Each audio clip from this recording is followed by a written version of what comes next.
Amendment 53, which is being proposed by the AFL-CIO and the SEIU, the Service Employees International Union, would criminalize all activities of a corporate executive or a board of directors rather than leaving it as it is today, which is a civil matter, not a statutory, a criminal matter. What this does is to affect every organization. However, the notion that it only applies to businesses is misleading. It applies to homeowner associations. It applies to nonprofit organizations. Let me give you an example of why this is bad.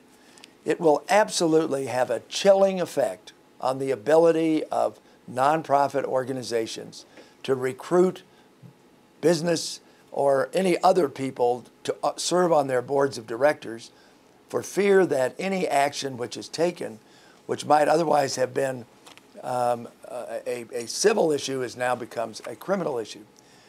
We had an opportunity not that long ago to talk to a member of a board of directors of a homeowners association.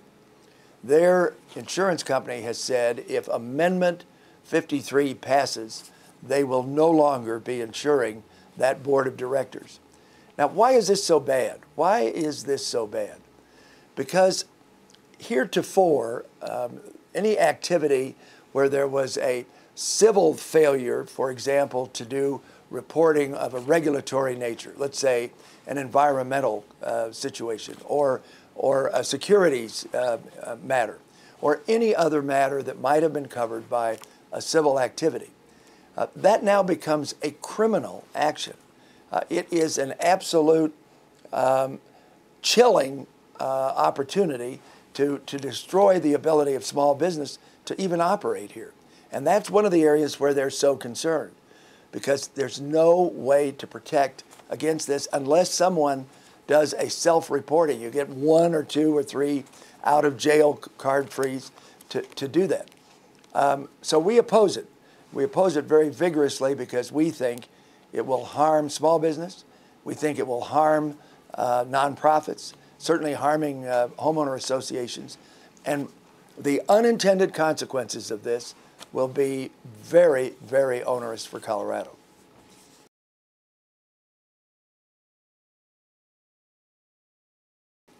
What the ordinary business person or citizen of Colorado might see if this was to pass was a hodgepodge of great confusion, because there will undoubtedly be an uneven application of even the prosecution of it. We're creating a whole new class of criminal activity here. The courts are absolutely crowded. Their dockets are filled to capacity, and there will be an uneven activity here. By the way, when a company or an individual tries to defend him or herself, they can get they're going to have to pay their own attorney's fees, but obviously the prosecution will be done by the state. This will make a very, very difficult and uncertain environment for Colorado and Colorado's business.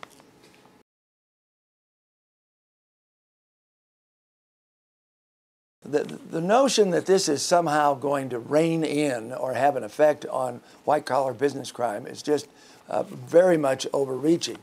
They want to create an image that Colorado or the companies are unprotected.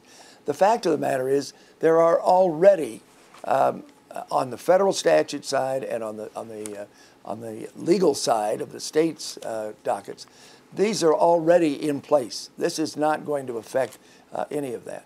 And the fact is that it will have a huge chilling effect on the ability of nonprofits to recruit board members to come in and serve, and it's hurting those who are trying to help.